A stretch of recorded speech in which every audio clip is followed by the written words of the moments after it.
लेकिन मोमिन मलिक तेरे सामने है, तेरी एक नहीं चलने देगा।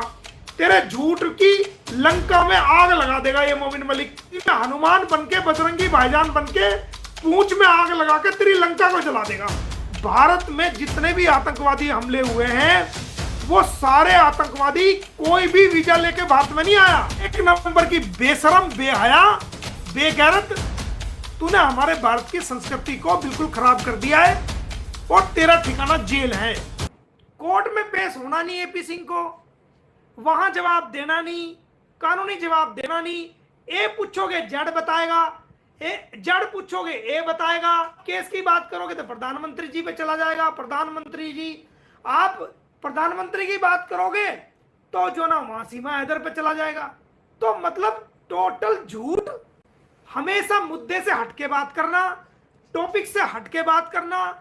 अगर कोई इनके खिलाफ खबर चल रही है कल से सारे अखबारों में कि नेपाल के अंदर और सारे टीवी के अंदर, चैनल्स के अंदर कि नेपाल के अंदर जो है इनकी ट्रैफिकिंग के मामले में कंप्लेंट दर्ज हो गई है, पुलिस में भी कंप्लेंट दर्ज हो गई है, गृह मंत्रालय में भी कंप्लेंट दर्ज हो गई है, तो उस बात को ध्यान हटकाने के लिए, पब्लिक का, मीडिया का ध्यान हटकाने के लिए सलीम बर्नी का रिकॉर्ड ले आया पाकिस्तान से।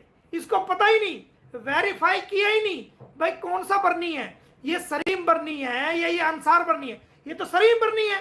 ये बेल एप्लीकेशन मैंने दिखाई आपको, कोर्ट के ऑर्डर मैंने दिखाई, ये मैं कम्युनिटी पे लगा दूंगा। ये जो पकड़ा गया ये सलीम बर्नी है, जो हमारे दोस्त है वो अंसार बर्नी है। तो कहां की बात वो मेमने वाली कहां फिट करने की कोशिश कर रहा है। लेकिन मोमिन मलिक तेरे सामने है, तेरी एक नहीं चलने देगा। तेरे झूठ की लंका में आग लगा देगा ये मोमिन मलिक। जितनी तू झूठ की लंका बनाएगा ना, उसी में हनुमान बनके, बजरंगी भाईजान बनके पूंछ में आग लगा के तेरी लंका को जला देगा।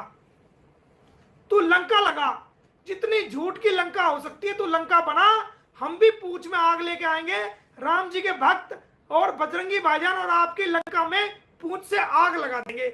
हम लोगों को गुमराह नहीं होने देंगे, हम भारत की जनता को गुमराह नहीं होने देंगे, हम पूरी दुनिया की जनता को गुमराह नहीं होने देंगे। आपके झूठ का अंत हो चुका, आपके झूठ को हम फैलने नहीं देंगे, लोगों को गुमराह नहीं होने देंगे। आप कितना भी कर लो। आज तक आप जो एसएसबी के 2 नौजवान सीमा हैदर की वजह से जो सस्पेंड हुए, जिनकी इंक्वायरी चली, जिनके परिवार आज तक भुगत रहे हैं, वो बहाल नहीं हुए, उनके बारे में एक शब्द नहीं आप बोल रहे। आपको ये पाकिस्तान की आई हुई इलीगल लेडी आपको इतना पसंद है। आप बात करते हो बस हमले की। अबे बस के, भारत में जितने भी आतंकवादी हमले हुए हैं वो सारे आतंकवादी कोई भी वीजा लेके भारत में नहीं आया। कोई समुद्र के रास्ते से आया, कोई राजस्थान के रास्ते से आया, कोई तारों के नीचे से आया, कोई नेपाल की तरफ से आया। और ये सीमा कहां से आई? ये भी तो नेपाल की तरफ से आई ना, ये भी तो वीजा लेके नहीं आई, ये भी तो इलीगल आई है ना। तो जब आप सीमा जैसे लोगों को प्रोटेक्शन दोगे, सीमा जैसी औरत को जो आप उसकी झूठ को भी सच बनाओगे, उसकी गलतियों पर पर्दा डालोगे, उसको देवी बना के पेश करोगे, तो भारत कहां सुरक्षित रहेगा? मुझे ये बताओ। मैं भारत की जनता से ये सवाल करना चाहता हूं, जब एपी सिंह जैसे लोग, जो इलीगल ट्रेसपासर्स, जो इलीगल लेडी हमारे भारत में घुसी है, उसको ही झूठ को सच बनाएंगे, उसकी गलतियों को छुपाएंगे, हमारे भारत की सारी एजेंसीज को गुमराह करेंगे और सीमा को ये कहेंगे, ये पूछेगी, राय ये पूछेगी, ये कहना, आईबी ये पूछेगी, ये कहना, एटीएस ये पूछेगी, ये कहना, उसको भी गलत जवाब दुआओगे, तो आप भारत की सुरक्षा कहां कर पाओगे? आपको भारत की सुरक्षा कोई लेना देना ही नहीं। आपको तो मीडिया चाहिए, या आपको यूट्यूब की कमाई का हिस्सा चाहिए, या आपको फीस चाहिए, या आपको प्रसिद्धि चाहिए। आपको कोई लेना देना नहीं। ना आपको भारत के लोगों से कुछ लेना है, ना भारत की जनता से कुछ लेना देना है, ना भारत की आंतरिक सुरक्षा से कुछ लेना देना है। आपको तो सिर्फ पब्लिसिटी, सस्ती शोहरत, सस्ती पब्लिसिटी और सीमा सीमा, दूसरा कोई काम नहीं। आपको भारत की न्यायिक व्यवस्था में कोई शामिल नहीं होना, ना कोर्ट में शामिल होना, बस झूठ को फैलाना और झूठी बातों को फैलाना, ये आपका एजेंडा बन गया है। और इसको पूरा भारत समझ रहा है। हमारे भारत की बहनें समझ रही हैं, बेटियां समझ रही हैं, हमारी माएं समझ रही हैं। ये मुकदमा हम पाकिस्तान का कोई लड़ रहे हैं? ये मुकदमा तो हम एक अभागे बाप का लड़ रहे हैं जो उस वक्त पाकिस्तान में था ही नहीं, वो तो सऊदी अरब में था। गुलाम हैदर, जब सीमा हैदर उसके बच्चों को लेके आई, उसका घर बेच के आई, सामान बेच के आई, 3 लाख रुपए लेके आई, उसके साथ धोखा करके आई, उसकी पीठ में छुरा घोप के आई, तो गुलाम हैदर तो पाकिस्तान में था ही नहीं, वो तो सऊदी अरब में था। तो हम पाकिस्तान का केस कहां लड़ रहे हैं? हम तो एक इंसान, अभागे इंसान का केस लड़ रहे हैं, इंसानियत के नाते, जिसने भारतीयों को हाथ जोड़े हैं, भारत की सरकार को हाथ जोड़े हैं, भारत की जनता को हाथ जोड़ा है, भारत की माओ बहनों और बेटियों को रिक्वेस्ट करी है, भारतीय वकील मोमिन मलिक से रिक्वेस्ट करी है। हम तो एक ऐसे अभागे भाई की जो है, एक इंसान की, एक मजबूर इंसान की मदद कर रहे हैं, और उसके बच्चे उसको दिलवा देंगे, इसको जेल करा देंगे। उसके बाद कौन गुलाम हैदर, कौन मोमिन मलिक, हमें क्या लेना देना?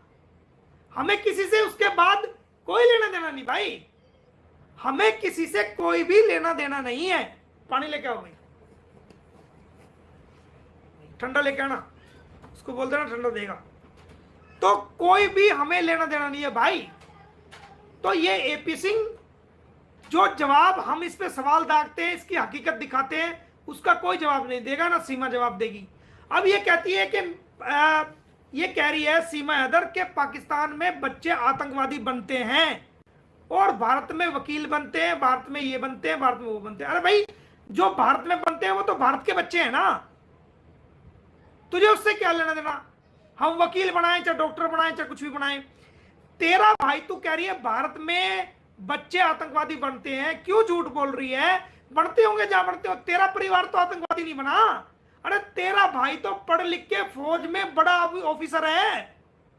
सीमा हैदर का भाई, सगा भाई आसिफ, वो पढ़ लिख के फौज में बहुत अच्छा अधिकारी है, बड़ा ऑफिसर है। इसका चाचा जो 50 साल पहले पैदा होया होगा, वो पढ़ लिख कर फौज में बड़ा अधिकारी है, फौज के लोगों को ट्रेनिंग देता है कराची के अंदर। वो तो जब तेरा चाचा आतंकवादी नहीं बना पढ़ लिख करे, तेरा भाई, खुद का भाई, जिस कोख से तूने जन्म लिया, जिस कोख से तेरे भाई ने जन्म लिया, तेरा भाई पढ़ लिख के आतंकवादी नहीं बना, तो तेरे बच्चे, गुलाम हैदर जो कमाने के लिए सऊदी अरब गया हुआ था, कमा कमा के तुझे 60-70 हजार रुपए महीने के भेज रहा था, इतने अच्छे स्कूल में तेरे बच्चे पढ़ रहे थे, तो गुलाम हैदर के बच्चे क्यों आतंकवादी बनेंगे जो कमाने के लिए इतनी दूर गया हुआ था?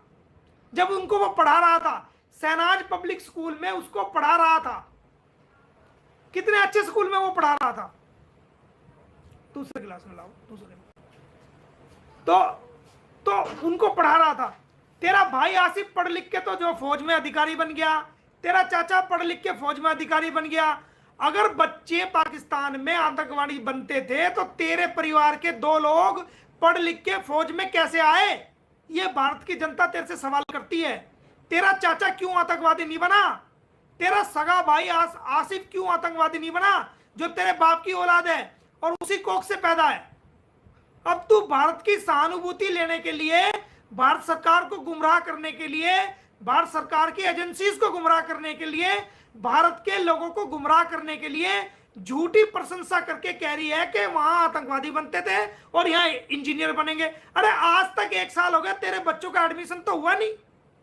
रबूपुरा के किसी स्कूल में तेरे बच्चे का एडमिशन नहीं हुआ, चारों बच्चों का। सिर्फ वो बच्चे ट्यूशन पढ़ने जाते हैं और ट्यूशन से आते हैं। आज तक बिना आधार कार्ड के, बिना नागरिकता के भारत के स्कूल में तेरे बच्चों का तो एडमिशन भी नहीं हुआ। 1 नंबर की बेशरम, बेहया, बेगैरत, तूने हमारे भारत की संस्कृति को बिल्कुल खराब कर दिया है और तेरा ठिकाना जेल है। तेरा झूठ अब ज्यादा नहीं चलने देंगे, हम चलने नहीं देंगे तेरा झूठ, ये हम आपको बता रहे हैं।